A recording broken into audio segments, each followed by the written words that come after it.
చాలును అని అర్థం. భోజనం చేస్తుంటే వడ్డిస్తుంటే చాలును అంటాడు, నిజంగా చాలును అంటాడు. మొహమాటంతో చాలునని ఒకసారి అంటాడు, అప్పుడు అలా కాదు కొంచెం వేసుకోండి అంటే సరే కానివ్వండి కొంచెం వేసుకుంటాడు. అప్పుడు ఆ చాలును కాదు, ఇంకా చాలు, ఇక చాలు, రియల్లీ ఇదా ఇక చాలు అంటే ఇంకా తర్వాత మీరు you cannot push any more. మొన్న నేను ఎక్కడికో ఓ అమ్మగారు నన్ను బ్రేక్ఫాస్ట్కి పిలిచారు. సరే జనరల్గా బ్రేక్ఫాస్ట్లకి లంచ్లకి ఊరికే మైళ్ళు వెళ్ళడం ఇష్టం ఉండదు. ఏదో ఉన్న చోట ఏది లభిస్తే తినాలని ఉంటుంది. కానీ సరే వారి ప్రేమ చేత లాగబడి వెళ్ళాను. వారికి ఎంత ప్రేమ అంటే ఆ ప్రేమ తట్టుకోవడం చాలా కష్టం, అంత ప్రేమ, నిజంగా చాలా ప్రేమ. వారు నాకు, మీరు you believe me, I'm not exaggerating, 12 ఇడ్లీలు పచ్చడి వేసి వాటి నిండా నెయ్యి బాగా వేసి నాకు ముందు పెట్టారు. స్వామీజీ మీరు తీసుకోండి. అది చూసిన వెంటనే నేనమ్మా ఇంకొక ప్లేట్ తీసుకుంటాను అంటే అన్నారు, ఎందుకు స్వామీజీ మీరు ఈ ప్లేటే తీసుకోండి, మీకోసం నేను ప్రత్యేకంగా ఈ ప్లేట్ పెట్టాను. ఎస్ నేను ఈ ప్లేట్లోనే తీసుకుంటాను, ఐ విల్ సీ, మీరు ఇంకో ప్లేట్ నాకేయండి, ఇంకో స్పూన్ కూడా తీసుకున్నాను. కొంచెం పాతకాలం మనుషులు, వీ హ్యావ్ టు అండర్స్టాండ్. ఒక స్పూన్ కూడా తీసుకున్నాను. చేత్తో తింటారనుకున్న స్పూన్ ఇవ్వలేదు, నేను స్పూన్ కూడా తీసుకున్నాను. అప్పుడు ఎందుకంటే I don't want to touch, so spoon తీసుకొచ్చారు. అప్పుడు ఈ పైనంతా నెయ్యి వేసిన ఇడ్డలను 12 8 తీసేస్తే అడుగున 4 నెయ్యి స్పర్శ లేని ఉన్నాయి. వాటిలో 2 తీశారు ఇంకో ప్లేట్లో, 2 ఈ పచ్చళ్ళలో 2 స్పూన్లు పచ్చడి ఇక్కడ పెట్టారు. ఇది మీ లోపలికి తీసుకెళ్ళండి. 2 లేదు, 3 తినను కూడా, ఎందుకంటే నాకు 2తోటి సరిపడు. కాబట్టి దేన్ని తిరస్కారం చేసేది ఏమీ ఉండదు. ఆమె చూపించిన అనురాగానికి నేను ముగ్ధున్నయ్యాను. ఆ మాటే చెప్పారు, మీరు ఎంతో ప్రేమగా నాకు చేశారు, I'm moved by your devotion and your love which is very rare in this world and I acknowledged her devotion, but అలం ప్రత్యయ, but when it comes to eating this is all. Therefore, we don't reject anything, but alam pratyayavan, enough, not more, nothing, not any more. అనే ఆ ప్రత్యయము సకల జగత్తు విషయంలో ఉంటుంది. ఆ privilege నుంచి you can take something, what a big deal, you can take something, not a problem, nothing wrong also. But are you taking it from a sense of emptiness? Then it is a desire and it binds and it causes fear and it causes pain. You are taking it from a sense of fullness, then it is a privilege. It's a privilege and you can use it as a privilege. Kabate suppose మీరు జిలాబీ తీసుకొచ్చి ఇచ్చారనుకోండి. జిలాబీ అంటే what a thing it is loaded with calories. అది ఒక ముక్క నోట్లో వేసుకున్న తర్వాత you cannot keep it long in the mouth, ఎందుకంటే ఆ షుగర్ కంటెంట్కి టీత్ ఎనామిల్ అంతా కూడా ఒక్కసారి కరిగిపోతుంది. అంతే, అంత షుగర్ ఉంటుంది అట్లా. You should not keep it long in the mouth. Immediately you have to consume it as early as possible to protect the teeth. అంత షుగర్ ఉంటుంది దాంట్లో.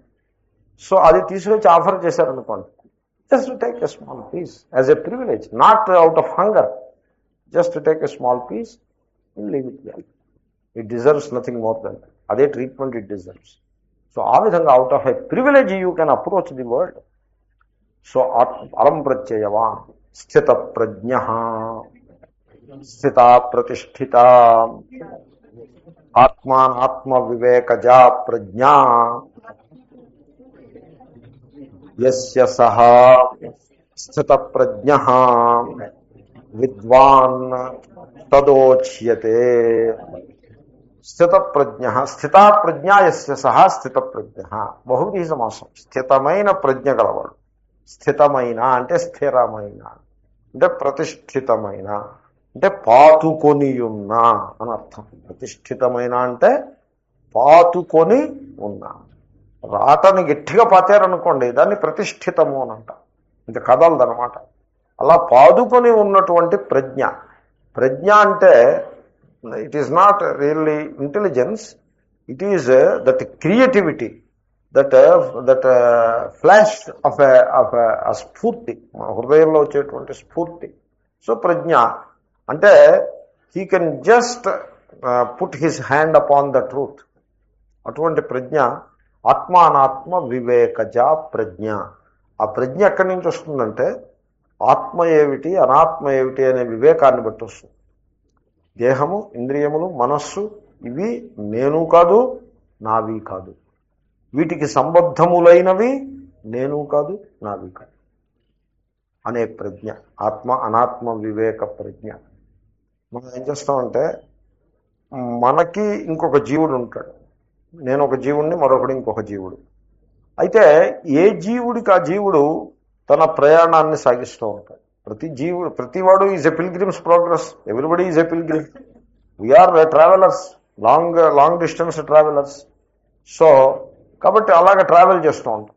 ఆ ట్రావెల్ చేసేప్పుడు యాక్సిడెంటల్గా నా ప్రయాణంలో నేను ఉండగా ఇంకొక జీవుడు తన ప్రయాణం ప్రయాణంలో భాగంగా నాతో తారసిల్లుతాడు.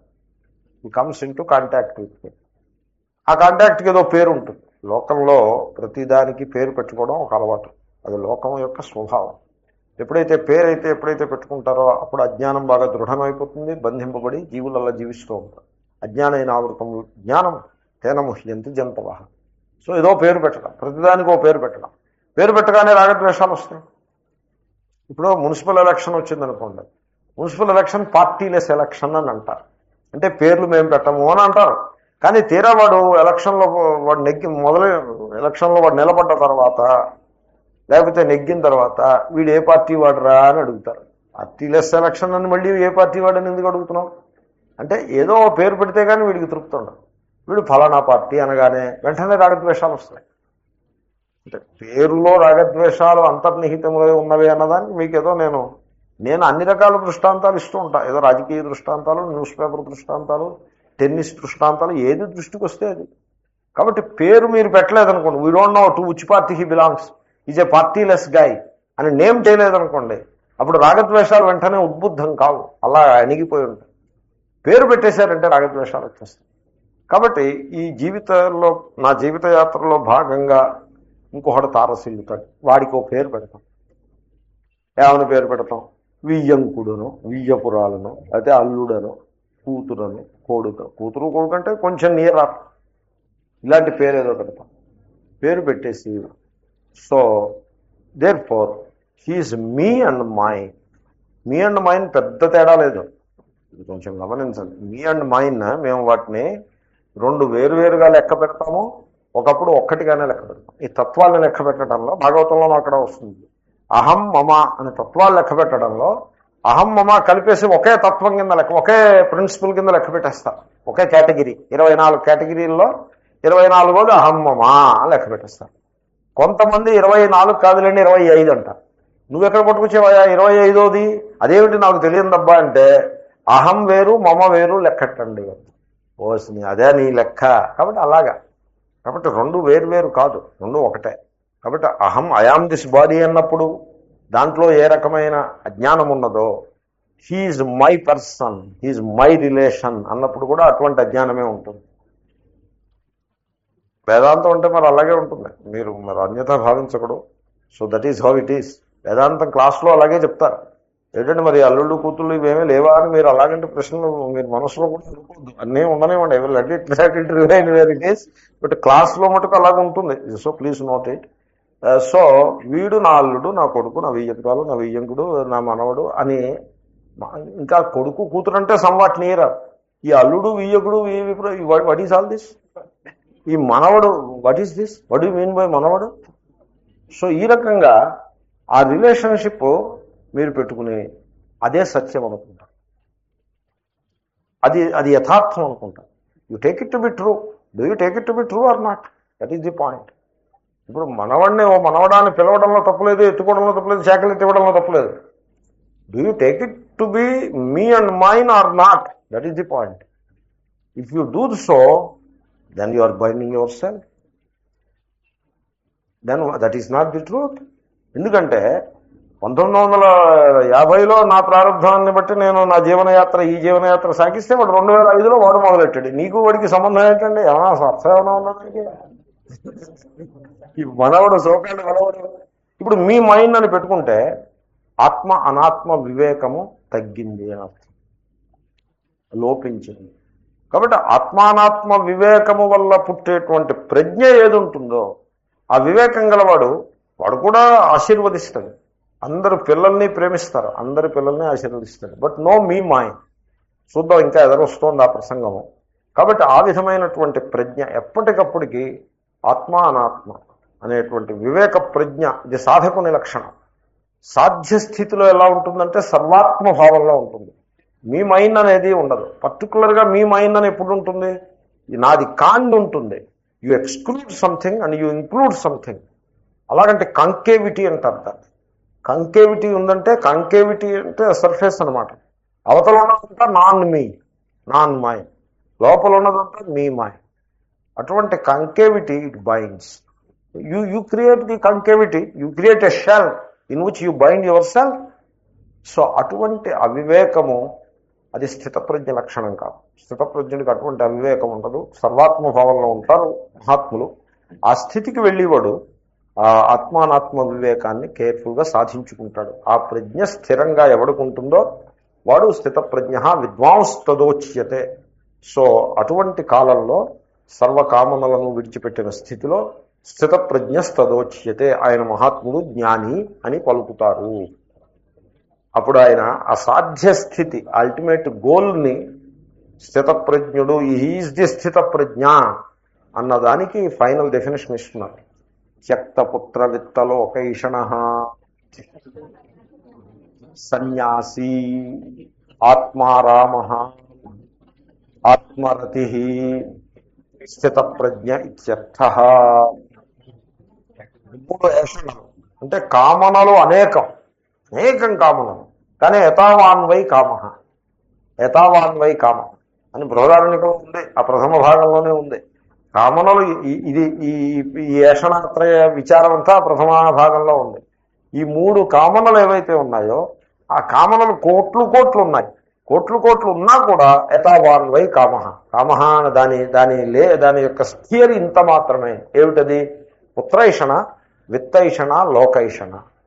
పుత్రైషణ అంటే ది డిజైర్ ఫర్ ది ప్రోజిని, కొడుకనే కాదు ప్రోజిని.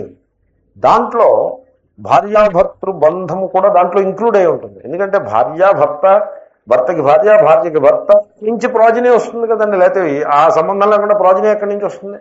కాబట్టి భార్యాభర్తృ సంబంధము, ప్రోజిని, వాళ్ళు ఏదో తదినం పెడతారు, ఈ తలకి కొరువు పెడతారంటూ దాని చుట్టూ బోళ్ళతో సెంటిమెంటాలిటీ అంతా ఉంటుంది. దీనికి అంతకి కలిపి పుత్రైషణ అని పెట్టు.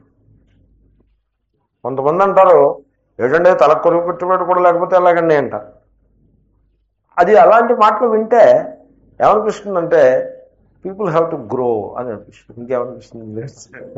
People are ignorant, they have to grow అని అనిపిస్తుంది. ఎందుకంటే చాలా చిన్న లెవెల్లో ఆలోచించటం అన్నది అంటే మహాత్ములతో సంసర్గం లేదు. ఎప్పుడు ఒక విశాలమైన పరిధిలో ఆలోచన చేయటం చేత కాదు. చిన్న గుడుగుడు కొంచెంలాగా కోపస్థం ఉండుకల్లాగా ఏదో కొన్ని మాటలు విని ఏవో కొన్ని కస్టమ్స్ పట్టుకుని అదే సర్వం అనుకుంటూ దాని మీదే ప్రశ్నలు ఆ సమాధానాలు కూడా పైగా దీంట్లో ప్రశ్నలు సమాధానాలు. ఈ కూపస్థం ఉండవుక ఇంకో కూపస్థం ఉండవుక అని అడుగుతుంది. ఏమంటే మరి వీడు తల కొలువుకి కుడివైపు పెట్టాలా ఎడమవైపు పెట్టాలా అని అడుగుతుంది. అడిగితే శాస్త్రంలో ఎడమవైపు పెడితే ఇటుపోతాడని, కుడివైపు పెడితే అటుపోతాడని ఉంది అని ఆ కూపస్థం ఉండవుక సమాధానం చెప్తుంది. ఈ కూపస్థం ఉండవుక యా బాత్ హై. సో ఏ సబ్ చల్తా రహతా హై. పుత్రైషణ, desire for progeny. Whose progeny? Whose progeny? ఈశ్వరుడు యొక్క progeny. Why do you worry? ఇది పుత్రైషణ, త్యాగ. అది అలా ఉంటుంది. తర్వాత విత్తైషణ. విత్త అంటే సంపద. సో సంపదల మీద ఇది నాది, ఈ ఇల్లు నాది, ఇల్లు వాకిలు నాది, ఈ ఫ్లాట్లు నావి, ఇది నాది. ఏమిటి నాది? You don't take a pin to the grave. ఐటల్ కాగితాలు పెట్టుకుంటే పిన్ ఉంటుంది చూడండి, అది కూడా రాదు గ్రేవ్కి, ఏది రాదు. సో విత్తైషణ. లోకైషణ. లోకైషణ అంటే స్వర్గాది లోకంలో ఎందు ఏషణ అని ఒక అర్థం ఉంది. బట్ మహాత్ములు ఎలా చెప్తారంటే the approval of the people, కీర్తి ప్రతిష్టలు కావాలి వాటికి. సో ఇది లోకైషణ. చూడండి, లోకంలో కొద్దిగా దానం చేసి ఆ పేరు ప్రకటిస్తారు, అది లోకైషణలో భాగం. తన పేరు ప్రతిష్టలు లోకంలో ఉండాలి. జనము తన గురించి మంచిగా చెప్పుకోవాలి అని కోరుకుంటుంది. తాను మంచి చేయాలని కోరుకుండదు, తన గురించి మంచిగా చెప్పుకోవాలి అని కోరుకుంటుంది. మంచిగా చెప్పుకుంటారో చెడ్డగా చెప్పుకుంటారో ఒకప్పుడు శ్రీకృష్ణుడికే నింద తప్పలేదు, నీలాప నింద తప్పలేదు. మనం తుల్య నిందాస్తుతికి, నిందకి స్థుతికి అతీతంగా మనం ఉందాం. కాబట్టి మనకి మంచిగా చెప్పుకోవాలి అంటే లోకేషణ. మనం మంచి ధర్మనిష్ట వల్ల వాడి కాంతి లభిస్తుంది, అభయం కలుగుతుంది, భారం ఉండదు. కానీ మంచిగా చెప్పుకోవాలి అంటే అంతటి భారం అదే కానీ ఇంకొకటి. నాకు పొట్ట ఉన్నది, పాట్ బెల్లి ఉంది, కానీ నాకు పాట్ బెల్లి ఉందని ఇతర వాళ్ళు అనుకోకూడదు. ఎలా కుదురుతుందండి? దేర్ఫోర్ టైట్ బెల్ట్లు పెట్టి వెనక్కి లాగి ఇది చేసి అది చేసి చాలా సెన్సిటివ్గా, చాలా సెల్ఫ్ కాన్షియస్గా ఉంటాడు మనిషి. ఎంత బరువు అది. సో అదేవిధంగా నేను మంచిగా ఉన్నానని అందరూ చెప్పుకోవాలి. ఎలా కుదురుతుంది? ఎవరిని తోచినట్టు వాడు చెప్పుకుంటాడు. ఈ లోకాన్ని మనం శాసించగలమా? భిన్న రుచికి లోక. ఎనీవే, కాబట్టి లోకైషణ ఇవన్నీ, ఈ 3 ఏషణలని విడిచిపెట్టినాడు. స్వర్గాది లోకముల యందు ఉండే ప్రీతి, ఇది కూడా లోకైషణ. ఈ 3 ఏషణలని విదిలిపెట్టినాడు. ఎందుకంటే ఆత్మన్యేవాత్మనాతుష్ట. వాడికి ఇంకా ఏషణ అన్నది లేదు. సర్వకామ పరిత్యాగ. ఏషణ అంటే కోరికండి, కామనానర్థం. అంటే సన్యాసి. సన్యాసి అంటే ఆశ్రమ రూప సన్యాసి కాదండి. ఆశ్రమ ఇది లింగం. ఇది లింగము అంటే చిహ్నము అని అర్థం, ఒక గుర్తు. దేనికి గుర్తు? ఇప్పుడు కలెక్టర్ అంటే ఏమిటండి? టై కట్టుకున్నవాడు కలెక్టరు అన్నట్టు. అదే ఇప్పుడు అక్కడ దఫేదార్ అన్నవాడు మెడలో వేసుకుంటాడు. కలెక్టర్ ఎవరండి అంటే, చూడండి టై కట్టుకున్నారన్నారా, ఆయన కలెక్టర్. అంటే కలెక్టర్ టై కట్టుకును, టై కట్టుకున్నవాడు కలెక్టర్ అగును. Is it so? It's not so. It's a లింగం, చిహ్నం, గుర్తు అంతే. సో అది గుర్తు తప్పించి మరొకటేం కాదు. ముఖ్యంగా భిక్ష, కిచెన్ లేకుండా భిక్ష చేసుకు తినేవాడికి, భిక్ష మీద ఆధారపడి బతికే సన్యాసికి ఆ డ్రెస్ అవసరం ఉంటుంది. ఎందుకంటే వీడు తెల్లటి డ్రెస్ వేసుకుని ఇటు తిరుగుతున్నాడు అనుకోండి, కాబట్టి భోజనానికి వస్తారా అని ఎవ్వడూ ఉండవు. కాబట్టి so because he will take care of himself అని అనుకుంటారు. కాబట్టి డ్రెస్ వేసుకుంటే వెంటనే ఒక ప్రశ్న ఒకటి తీస్తుంది, ఈయన భిక్ష మాట ఏమిటి అని ఒక ప్రశ్న తీస్తుంది. కాబట్టి సొసైటీలో ఇంకా రికగ్నిషన్ అది కొద్ది గొప్ప ఉంది. చాలా మటుకు పోయింది అది. So to a small extent it is they that helps the people to pull on. So అంతకు మించి సన్యాసి అంటే సర్వకర్మ సన్యాసపూర్వక ఆత్మజ్ఞాన నిష్ఠావాన్ అని అర్థం. అంటే అకర్తృ అభోక్తృ ఆత్మజ్ఞాన నిష్ఠ గలవాడు అని అర్థం. నేను ఈ కర్మని ఈ ఫలం కోసం చేస్తున్నాను అంటే వాడు సంసారం అవుతాడు. ఈ కర్మను ఈ ఫలం కోసం చేస్తున్నాను అంటే సంసారం అవుతాడండి. వాడు సన్యాసి ఎందుకు అవుతాడు? నేను కర్మను చేయటం లేదు, నాకు ఫలతృష్ణ లేదు, వాడు సన్యాసి. సన్యాసి ఆత్మారామ. ఆరామ is rest. He's in repose. Repose అనొచ్చండి, రిపోజ్. ఆత్మారామ, హీజ్ రిపోజ్ ఇన్ హిమ్సెల్ఫ్. మనకి చూడండి లోకంలో ఎటువంటి వాతావరణం ఉంటుందో.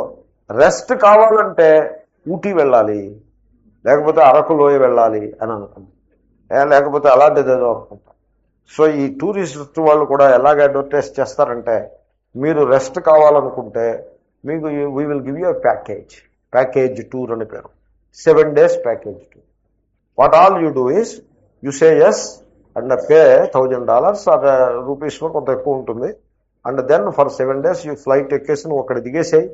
దిగినప్పటి నుంచి మళ్ళీ నిన్ను ఫ్లైట్లో కూర్చోబెట్టే వరకు యూ రిలాక్స్ అండ్ ఎంజాయ్. వాళ్ళ యొక్క slogan relax and enjoy. We will take care of everything for you. నేను బీచ్కి తీసుకెళ్తాం, స్విమ్మింగ్ పూల్స్ పెడతాం, ఇది పెడతాం, అది పెడతాం. నువ్వు బీచ్లో కూర్చుని ఉండగా నీకేమో తీసుకొచ్చి భోజన పదార్థాలు అవి అందిస్తాం. స్విమ్మింగ్ పూల్లో ఇలా ఈత కొడుతూ ఉంటే నీకు తీసుకొచ్చి కాఫీ అందిస్తాం అంటే ఏదో పెడతా. అలా చేస్తా. ఈత కొడుతుంటే కాఫీ ఎందుకండి? కాఫీ తాగి ఈత కొట్టచ్చు, ఈత కొట్టడం అయిపోయిన తర్వాత కాఫీ తాగొచ్చు. వీడు రబ్బరు ఇంజీలో కూర్చుని ఉంటాడు దాంట్లో, అక్కడ దాంట్లోనూ వీడికి ఎవడో తీసుకొచ్చి కాఫీయో లేకపోతే డ్రింకో ఏదో ఇస్తారు, వీడు తాగుతూ ఉంటాడు. వాడిగా వ్యామోహము, ఆ మూర్ఖత్వము, it is a small thing but it betrays a very big malaise. ఒక వ్యాధి, ఒక మానసిక వ్యాధిని సూచిస్తుంది. భోగపరాయణత్వం, మనిషి నాశనం అయిపోతాడు దానివల్ల, కానీ తెలుసుకోలేదు. So he thinks that he needs all these things to relax. Vacation tours అని ఉంటాయి, మీరు ఎప్పుడైనా చూస్తే తెలుస్తుంది. చూస్తుంటారు, మీకు తెలియకపోతుందా? నాకే తెలియగలదు, మీకు తెలియడానికి అభ్యంతరం. సో క్రూజ్ అంటారు వాళ్ళు క్రూజ్ అంటుంటే నేను క్రూయిజ్ అంటే they try to correct me. Spelling చూస్తే మరి అలాగే ఉంటుంది, SCRUISE ఉంటుంది క్రూజ్. ఆ క్రూజ్లో మీరు ఎక్కితే 1 week you can enjoy anything. You can enjoy everything and you put up another 10 kg weight by the time you come out. They feed so much. It is sickening, I tell you. Sickening, you believe me. They feed so much food as if they are feeding the cattle for something like that. అంత food feed చేస్తారు. రాత్రి 12 గంటలకి special dinner. నేను అడిగాను, ఏమిటండి ఇప్పుడు dinner ఏమిటండి అన్నారు. అంటే రాత్రి 8 గంటలకి డిన్నర్ అయింది, మళ్ళీ 12 గంటలకి స్పెషల్ డిన్నర్ తింటాడు. ఏం తింటాడు, ఎప్పుడు తింటాడు, ఎప్పుడు అరిగించుకుంటాడు? What is all this? Anyway, ఆత్మారామం. You don't need any vacation tours and all that. Any packages ఏమీ అక్కర్లేదు. You know how to relax by yourself in yourself. ఆత్మారామం. బట్ మనకంటే బాహ్యమునందు విశ్రాంతి స్థానం ఉన్నది. అంత వ్యామోహం అదే కానీ ఇంకోటి లేదు. ఆత్మ ఎందే విశ్రాంతి స్థానం ఉండదు. మీరు అలాంటి టూర్ 1-2 చేసిరండి, మీ స్ట్రెస్ లెవెల్స్ పెరిగిపోయి డాక్టర్ దగ్గర స్ట్రెస్ టెస్ట్ చేయించుకోవాల్సి వస్తుంది. What does it mean? So ఆత్మరతి, ఆత్మరతి, ఆత్మక్రీడ ఇవన్నీ వస్తాయి. రతి అంటే అర్థం ఏంటంటే the enjoyment that you derive from company is రతి. తుష్టి, తృప్తి, రతి, క్రీడ, ఇవన్నీ నేను చెప్పాను మీకు. ముండకోపనిషత్తులో ఆత్మరతి, ఆత్మక్రీడ అని వస్తుంది. సో ఆత్మరతి అంటే ఇప్పుడు మీకు కొంతమందికి కంపెనీ ఉండాలి. బోర్ కొట్టేస్తుంది, ఎవళ్ళు లేరు, కంపెనీ ఉండాలి. తోచటం లేదు, తొయ్యటం లేదు, ఇవన్నీ usages. So it is boring, disenchanting అంటే ఇలాగంటే పదాలన్నీ వాడుతూ ఉంటారు.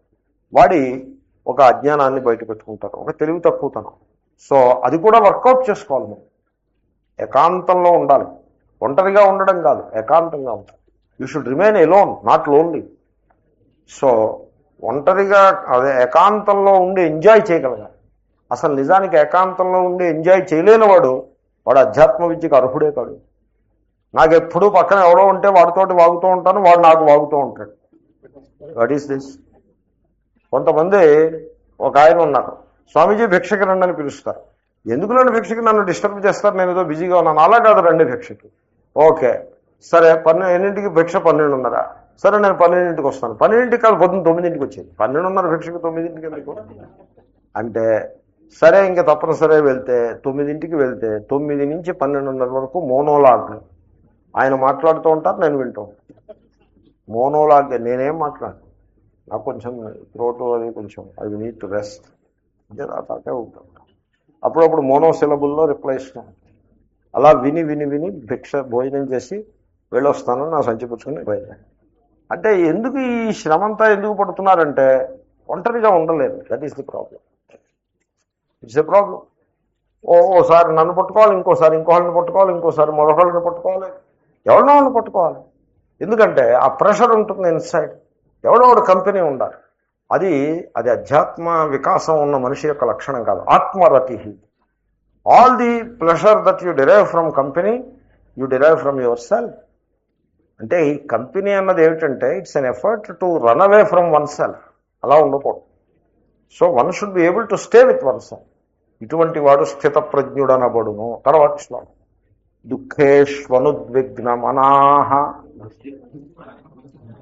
సుఖేషు విగత స్పృహ వేతరాగ భయ క్రోధ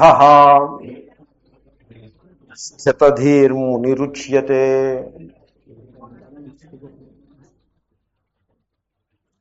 ముని స్థితధీ ఉచ్యతే.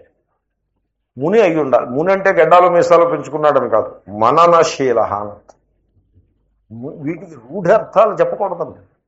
ముని అంటే సుఖమహాముని, వశిష్ఠ మహాముని అని అలా మొదలు పెట్టారనుకోండి, రూఢార్థాలు వస్తాయి. రూఢి చెప్పకూడదు. వాళ్ళందరూ మునులు, మీరు కూడా ముని కావాలి. మననశీల, మననాన్ ముని. సో మౌనాన్ ముని అని ఇంకొకళ్ళు. అసలు మౌనం అంటే మననమే. మీరు అసమానం వడవడ వాగుతూ ఉంటే మననం ఎక్కడ కుదురుతుంది? మాట్లాడడం మానేస్తే మననం కుదురుతుంది. కాబట్టి మననాన్ ముని, ఆ మనన స్వభావం కలవాడు. ఏమిటి మననం? ఏమిటి? దుఃఖేషు సుఖేషు. సుఖ దుఃఖాలు ఉంటాయి జీవితంలో.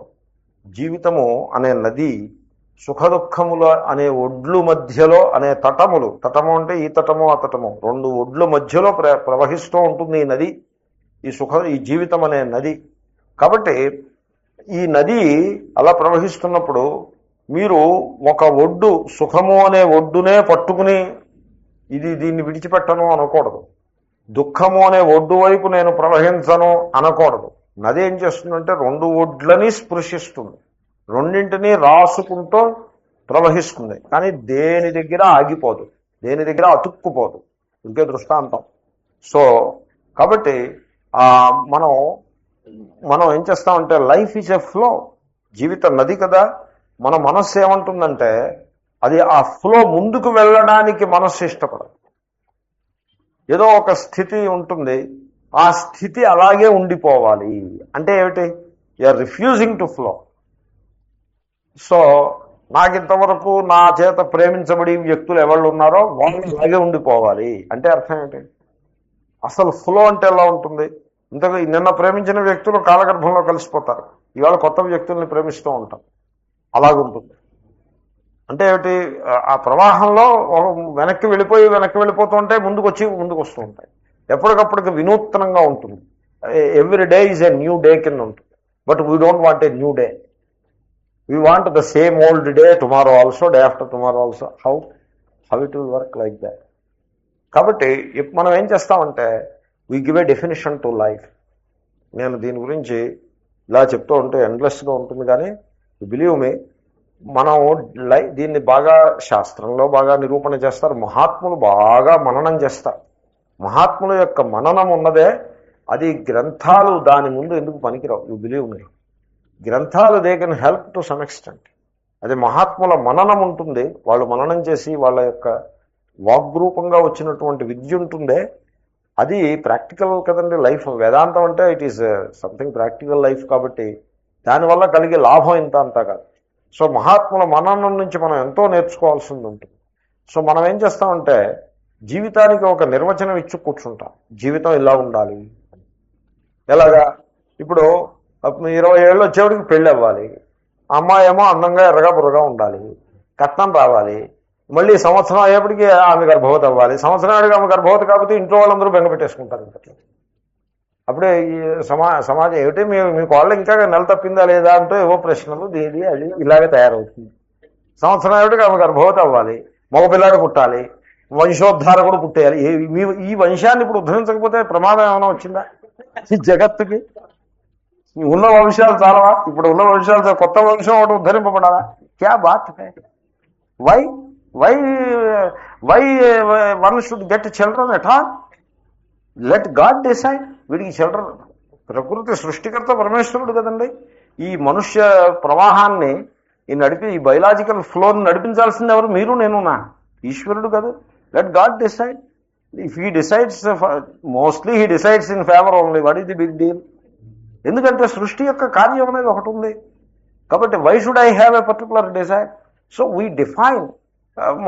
మగపిల్లాడు పుట్టాలి, ఆడపిల్ల పుట్టాలి, ఇద్దరే పుట్టాలి, ముగ్గురు పుట్టాలి అంటూ ఏదో ఒక డెఫినేషన్. వాళ్ళు వెంటనే ఇలా చదవాలి, ఇలా అయిపోవాలి. అలాగే ఒక definition. Social conditioning, social norms, వాటి ప్రకారం ఒక డెఫినేషన్. ఇంకిప్పుడు నేను రెడీగా ఉన్నాను, this is the life I need, is ready. 20 ఏళ్ళు వచ్చేప్పుడు 20 ఏళ్ళు కూడా అక్కర్లేదు, వీడు రెడీగా ఉండలేకపోయినా తల్లిదండ్రులు సిద్ధంగా ఉన్నారు. వాళ్ళకి తెలుసు వీడు వీడికి 90 ఏళ్ళు ఆయుర్దాయం ఉండాలి, తక్కువ ఉండకూడదు, ఆ 90 ఏళ్ళు ఇలా బతకాలి అని ఒక బ్లూ ప్రింట్ వచ్చేసింది. కరెక్టేనా నేను చెప్పింది? ఒక బ్లూ ప్రింట్ అప్పుడే సిద్ధంగా ఉంది. ఈ బ్లూ ప్రింట్ ప్రకారం జీవితం నడవాలి. ఓకే, మంచిది, తప్పేం లేదు. యాస్పిరేషన్ ఉండాలని తప్పు లేదు.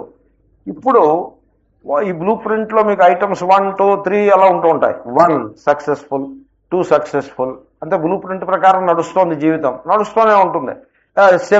11th ఐటమ్ వచ్చేవాడికి ఫెయిల్ అయింది. అక్కడ బ్లూ ప్రింట్ ఫెయిల్ అయింది, వీడు వేసిన బ్లూ ప్రింట్ ఫెయిల్ అయింది. దానికి దుఃఖము అని వీడు పేరు పెడతాడు. బ్లూ ప్రింట్ 12th సక్సెస్ఫుల్, దానికి సుఖము. అంటే నీ యాస్పిరేషన్ సక్సెస్ఫుల్ అయిపోతుంటే సుఖము, నీ యాస్పిరేషన్ సక్సెస్ఫుల్ కాకపోతే దుఃఖం. Look at from the other side. చూడండి, ఫ్రమ్ ది అదర్ సైడ్. ఇప్పుడు పెట్రోల్ ప్రైసులు పెంచారు, ఇది సుఖమా దుఃఖమా? మన బ్లూ ప్రింట్ ప్రకారం దుఃఖం, కానీ పెట్రోల్ కంపెనీ వాళ్ళ బ్లూ ప్రింట్ ప్రకారం ఏమిటది? సుఖం.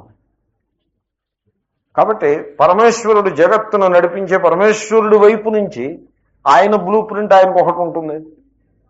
ఇప్పుడు నీ బ్లూ ప్రింట్ ఎప్పుడు సక్సెస్ అవుతుంది? ఆయన బ్లూ ప్రింట్ నీ బ్లూ ప్రింట్ ఎక్కడెక్కడ కోయిన్సైడ్ అయ్యాయో అక్కడల్లా సక్సెస్ అవుతూ ఉంటుంది. దానికల్లా నువ్వు సుఖం అని పేరు పెడతావు. నీ బ్లూ ప్రింట్ ఆ బ్లూ ప్రింట్కి వ్యతిరేకంగా ఉందనుకోండి, ఇప్పుడు ఏది ప్రివేల్ అవుతుంది? మన బ్లూ ప్రింట్ వెనక్కిపోతుంది, ఆ హయ్యర్ పవర్ యొక్క బ్లూ ప్రింట్ ముందుకు వస్తుంది. వచ్చినప్పుడు దానికి దుఃఖము అని పేరు పెడతారు. మహాత్ములు ఏమంటారంటే, అసలు నువ్వు సుఖ దుఃఖ నిర్వచనం చేయవద్దు. ఎలాగ సుఖ దుఃఖ నిర్వచనం చేయకుండా ఉండాలంటే ఏం చేయాలి అంటే, జీవితానికి బ్లూ ప్రింట్ నువ్వు రాసుకోవద్దు. Don't have a blueprint. నా బ్రతుకు ఇలా నడవాలి అనే బ్లూ ప్రింట్ వద్దు. ఇప్పుడు నేను ఉన్నాను సన్యాసిని, ఒంటరిని, really I'm a single person. Single అంటే సింగిల్. నాకు శిష్యుడు అన్నవాడు ఎవడు లేడు. నా సంచి పట్టుకుని నాతో వచ్చేవాడు రెండో వాడు లేడు.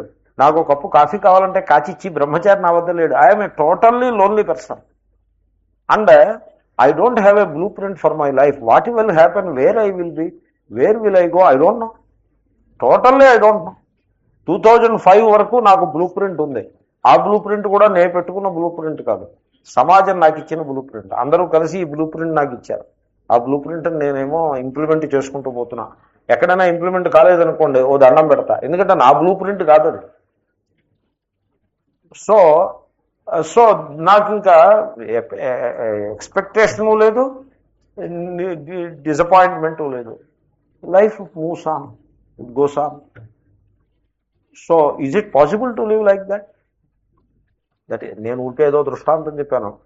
కాబట్టి ఒక బ్లూ ప్రింట్ తయారు చేసుకుని సుఖ దుఃఖాల నిర్వచనం చేసేసి ఇలా ఉంటే సుఖం, ఇలా ఉంటే దుఃఖం అని అది జీవించే పద్ధతి కాదు.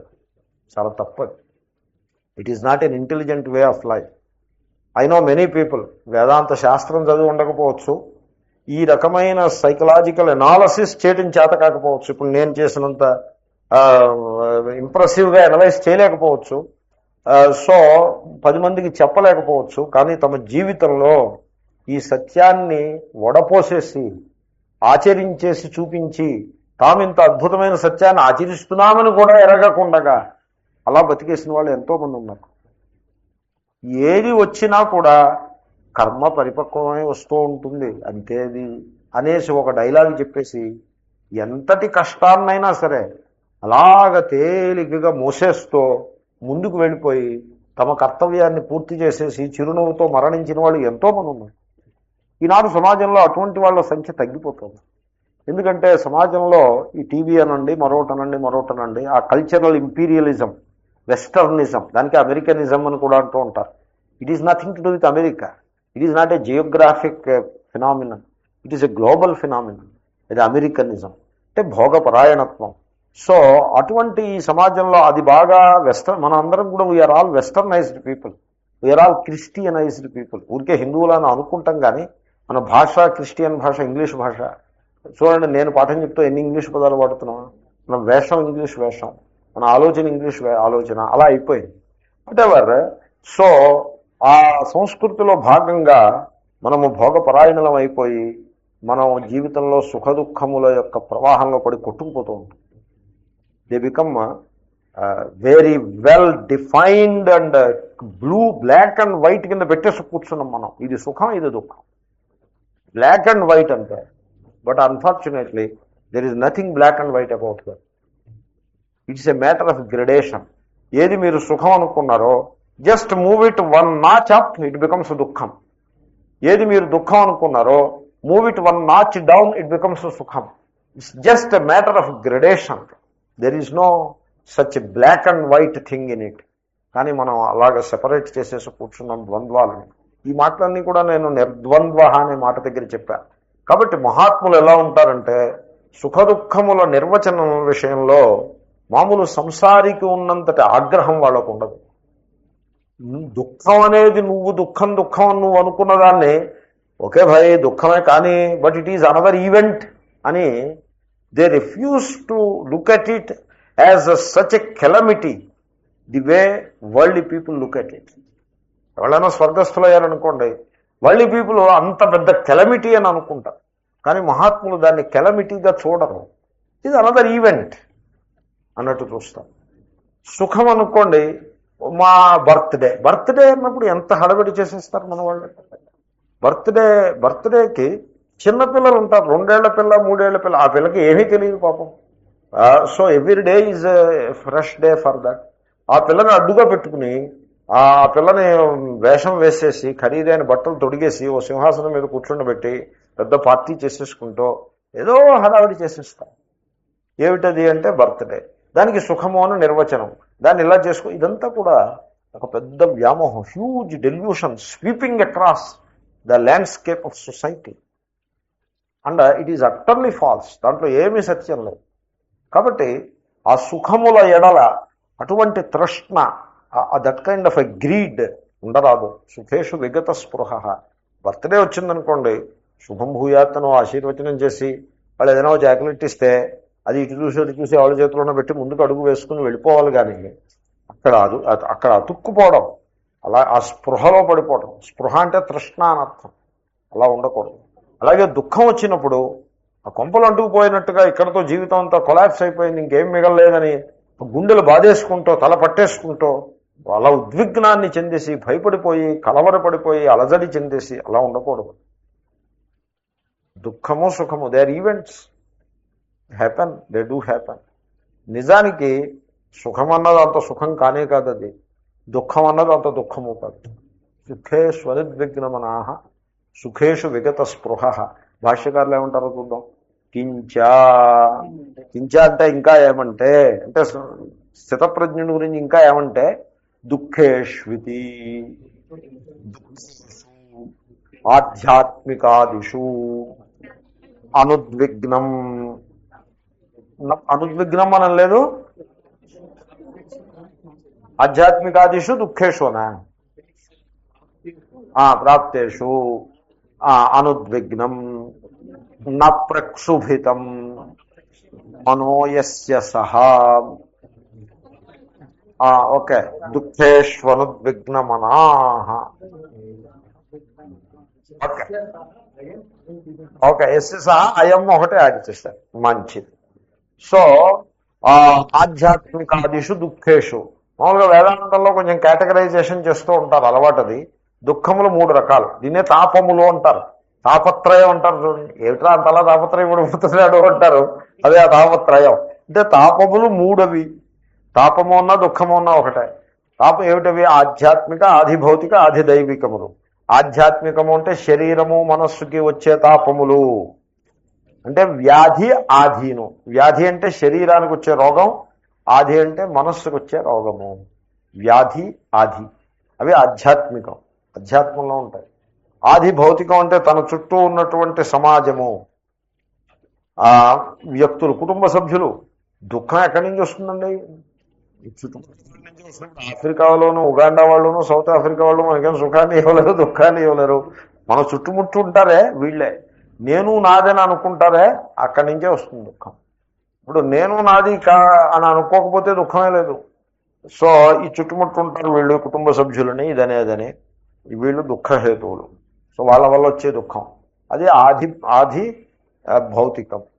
ఆధ్యాత్మికము అంటే వర్షాలు, దేవతలు, దెయ్యాలు, ఇది ఆధిదైవికం. సో వరుణదేవుడు వర్షించటం లేదు, సూర్యదేవుడు బాగా ఎండలు కాసేస్తున్నాడు. 50 డిగ్రీలు టెంపరేచర్ అంటే ఏమైనా అర్థం ఉందో దానికి? అదే టెంపరేచర్ 44.5లో నేను 2 డేస్ ఉండి మలమల మాడిపోయాను. 2 డేస్. అమ్మబాబు, ఇంత టెంపరేచర్ నా వల్ల కాదని చెప్పేసి దండం పెట్టేశాను. అలాంటిది 50 డిగ్రీస్లో కంటిన్యూస్ 45 to 50 హోవర్ అవుతూ ఉంటుంది ఆ టెంపరేచర్. 15 days 20 days అలాగే ఉండిపోతుంది. అలాగే కాలక్షేపం చేస్తారు పాపం, కష్టపడుతూ. పశువులు అన్నీ కూడా అలా కష్టపడుతూ ఉంటాయి, పక్షులు అన్నీ కూడా. అది సూర్యభగవానుడికి మరి అంత కోపం ఎందుకు అనిపిస్తుంది. అది ఆది దైవిక దుఃఖం. అది ఈ చుట్టుపక్కల నుంచి వచ్చింది ఏం కాదు, ఎక్కడి నుంచో కొన్ని కోట్ల మైళ్ళ దూరం నుంచి కొట్టుకొచ్చింది ఆ దుఃఖం. కాబట్టి ఆది దైవిక దుఃఖము. పిడుగు పడింది అనుకోండి, అది ఆది దైవికమే. పిడుగు పడితే ఆది దైవికం. వర్షం పడి ఇల్లు కూలిపోయింది అనుకోండి, ఆది దైవికం. ఇంట్లో వాళ్ళు దెబ్బలాట పెట్టి కష్టం పెట్టారనుకోండి, ఆది భౌతికం. అలాగేదో వేసుకోండి. మొత్తానికి ఈ డివిజను అంత బ్లాక్ అండ్ వైట్ ఏం కాదు, ఊరికే అలా చెప్పారు కాబట్టి చెప్తున్నాను. నేను ఆదిభౌతికం అన్నది కొన్నిసార్లు ఆదిదైవికంలో వేయొచ్చు ఇంకొకళ్ళు. నేను ఆదిదైవికం అన్నది తీసుకొచ్చి ఆదిభౌతికంలో పడేయచ్చు. Doesn't matter. So don't take it very seriously. So అటువంటి దుఃఖములు ప్రాప్తేషు, అవి వచ్చి పడినప్పుడు వీడు ఈ స్థితప్రజ్ఞుడు ఎలా ఉంటాడంటే అనుద్విగ్న మనాహ, అంటే ప్రక్షుభిత అంటుంది. అంటే తీవ్రమైన సంక్షోభము చెందని మనస్సు గలవం. మనస్సులో కొంత కల్లోలం ఉంటుంది. దుఃఖం వచ్చినప్పుడు నవ్వాలని, సుఖం వచ్చినప్పుడు గ్రిమ్గా ఉండాలని, అది స్థితప్రజ్ఞుడని అనుకోకండి. అలా కాదు స్థితప్రజ్ఞుడు అంటే. దుఃఖం వచ్చినప్పుడు కల్లోల పడతాడు, కానీ సంక్షుభితుడు, ప్రక్షుభితుడు కాదు, ప్రకర్షణ క్షుభితుడు కాదు. కొంత డిస్టర్బెన్స్ ఉంటుంది. He overcomes it by himself. మనం వెళ్ళిపోయి ఓదార్చేసి అలా ఏం చేయనక్కట. By himself or herself what అలా అనుద్విగ్నమన. ఇట్స్ ఎ నెగిటివ్, అంటే నాట్ అక్యూట్లీ డిస్టర్బ్డ్ అని అర్థం. సమ్ డిస్టర్బెన్స్ ఉంటుంది అలా చెప్పారు. కానీ దుఃఖం వచ్చినప్పుడు చిరునవ్వుతో ఉన్నవాడని చెప్పలేదు. అది మీరు గమనించాలి. చిరునవ్వు అల్లా ఉంటుంది. అలాగే సుఖేషు విగత స్పృహ తథా సుఖేషు ప్రాప్తేషు విగత స్పృహ తృష్ణాయస్య నాగ్నిరివ ఇంధనాద్యాధానే సుఖాన్యను వివర్ధంతే సవిగత స్పృహ. సుఖాలు వచ్చాయనుకోండి, ఇక్కడ శంకరులు ఓ కొత్త డైరెక్షన్లో చెప్తారు. శంకరులు చెప్పడం ప్రారంభిస్తే something very novel he tells. మనం ఏదో శ్లోకాన్ని వ్యాఖ్యానం చేయటం ఒక సందర్భం ఉంటుంది, అలవాటు ఉంటుంది. కానీ ఆయన చాలా ఆశ్చర్యకరంగా చెప్తూ ఉంటారు. సుఖం వచ్చిందనుకోండి, సుఖం వచ్చినప్పుడు మీరు తృష్ణ లేకుండా ఉండాలి. ఎందుకంటే సుఖం వస్తే you are comforted a lot. మీకు చాలా ఉల్లాసాన్ని కలిగిస్తుంది. దాంతో ఏమనిపిస్తుంది, ఇదే మళ్ళీ వస్తూ ఉండాలి, మళ్ళీ వస్తూ ఉండాలి, మళ్ళీ వస్తూ ఉండాలి అనేటువంటి తృష్ణ బయలుదేరు. తృష్ణ అంటే గ్రీడ్, అబ్సెషన్ బయలుదేరు. సో ఏమంటే మొన్న మీరు ఏదో పూతరేకులు పంపించారు, చాలా బాగున్నాయి, మళ్ళీ పంపిస్తారా? అలా తయారవుతుంది అది అబ్సెషన్. ఎప్పుడు అది బాగుందండి అంటే మళ్ళీ ఇంకోసారి పంపించండి ఆ విధంగా. సో అదే స్పృహ అంటే. ఏదో ప్రాప్తమైనప్పుడు కొద్దిగా దాన్ని ఎంజాయ్ చేసి వదిలిపెట్టేసి మళ్ళీ మర్చిపోగలగాలి. అంతేగాని it may repeat it self అనే దృష్టి పడిందంటే దట్ ఈస్ ది స్పృహ. దానికి శంకర్లు ఏమంటున్నారంటే, ఇప్పుడు అగ్నిరివ ఇంధనాద్యాధానే సుఖాన్ని అనువివర్ధంతే అనే కదా ఉంటా. ఇప్పుడు మీరు ఒక అగ్ని ఉంది, చిన్న నిప్పు కణిక ఉంది, దాని మీద ఏదో పీచో ఏదో వేసి కొద్దిగా అగ్ని రగులుకున్న తర్వాత ఓ కట్టె వేశారు. ఓ కట్టె వేస్తే చక్కగా మండుతుంది, స్లోగా కామ్గా మండుతుంది. ఊరుకోవాలంతే, స్టాప్ దే. అంతేగాని don't dump ghee into it, don't do that mistake. Just ఓ కట్టె వేసేవి కదా చాలు. శాస్త్రానికి అంటారు, శాస్త్రంలో ఊరికే మీకు వాల్యూమ్ని చెప్పదు శాస్త్రం. శాస్త్రం ఏమని చెప్తుందంటే అగ్నేయ స్వాహ, ఒక్క చుక్క మీరు వేయగలిగితే చాలు. కానీ చుక్క వేయడం కష్టం. మీరు వెళ్ళలేదన్నా 2-3 చుక్కలు పడతాయి. అసలు పడకుండా ఉంటే మనస్సుకు ఉల్లాసం అనిపించదు. స్వాహ అనే అసలు పడలేదనుకోండి మనస్సుకి చివుక్కుమంటుంది. అందుకోసం ఏం చేస్తామంటే కొంచెం కప్పు తీసుకుని ఓ స్పూన్ వేసి అసలు పడకుండా ఉండదు, కొద్దో గొప్ప పడుతుంది అన్నట్టుగా వేస్తాం. అంతేగాని ఊరికే ఇలాగ తోడేస్తూ పోసేయక్కర్లేదు. చాలామంది అర్థం చేసుకోరు. సో ఒక పుల్ల వేశారు, ఒక సమిధి వేశారు మండే. ఇప్పుడు మీరు ఇంధనాన్ని అలా వేసుకుంటూ పోతారనుకోండి, అప్పుడు అగ్ని ఏమవుతుంది, అలా పెరుక్కుంటూ పోతుంది. అలా కారాదు నా అనువివర్ధంతే. ఇప్పుడు ఒక సుఖం వచ్చిందనుకోండి, మీరు ఆ తృష్ణని పెంచుకుంటూ పోతే కొత్త కొత్త సుఖాలని, ఆ సుఖాన్ని బట్టి ఇంకో సుఖం, దాన్ని బట్టి ఇంకో సుఖం, దాన్ని బట్టి ఇంకో సుఖం, ఆ తృష్ణను అలా పెంచుకుంటూ పోతే ఈ అగ్ని పెరిగి పెరిగి మహాగ్ని అయిపోతుంది. ఆ విధంగా కూడా మన భోగ వాసనలు మహాగ్నిలాగా పెరిగిపోతాయి. అలాంటి పొరపాటు జరగనివ్వద్దు. టేక్ కేర్, బచావ్ సాధో అప్నే ఆప్కో బచావ్ అంటారు. సాధు అని సంబోధన, కబీర్ దాసు వాళ్ళు అలా సంబోధిస్తారు. ఓ సాధువు, సాధువు అంటే సాధనోతీతి సాధువు. ఆ సాధన చేసేవాడిని సాధనా మార్గంలో ఉన్నవాడిని ఓ సాధకుడా జాగ్రత్తగా ఉంది సుమా. ఎప్పుడైనా సుఖాలు వస్తూ ఉంటాయి. ఎప్పుడైనా భిక్షకు వెళ్ళినప్పుడు అప్పుడు ఏదో హల్వాలు పూరీలు ఇలాంటివి వడ్డించినప్పుడు enjoy it for the day, for the moment, but don't develop that desire. ఆ సుఖములో అగ్నిహోత్రంలో నెయ్య వేస్తుంటే పెరిగినట్టుగా ఆ సుఖాగ్ని పెరగకుండా భద్రంగా ఉండు. సుఖేషు విగత స్పృహ. కాబట్టి ఇంట్లో వాళ్ళు ఏవో పండుగలో అవి చేసుకుంటూ ఉంటారు. శుభం భూయాతను ఆశీర్వచనం చేయటం, మనం వెళ్ళి మనం పుస్తకం చూసుకోవటం, మనం జపం చేసుకోవటం. అంతేగాని బర్త్డే పార్టీ కదా అని సంధ్యావందనం మానేశారనుకోండి. సంధ్యావందనం చేసుకునే అలవాటు ఉన్నవాడు బర్త్డే పూజ మానేసి, ఎందుకంటే పూజ మానేశారు ఎందుకంటే ఇవాళ మనవడి బర్త్డే అయితే నువ్వు పూజ మానేయడం ఎందుగా? తండ్రి మానేయడం అవసరం వచ్చా అంటే నువ్వు మానేయడం ఎందుకు? ఇవాళ పండగ కాబట్టి అన్ని మంచి కార్యాలు కట్టిపెట్టేయండి. What is this? కాబట్టి అలా ఉండదు. విగత స్పృహ.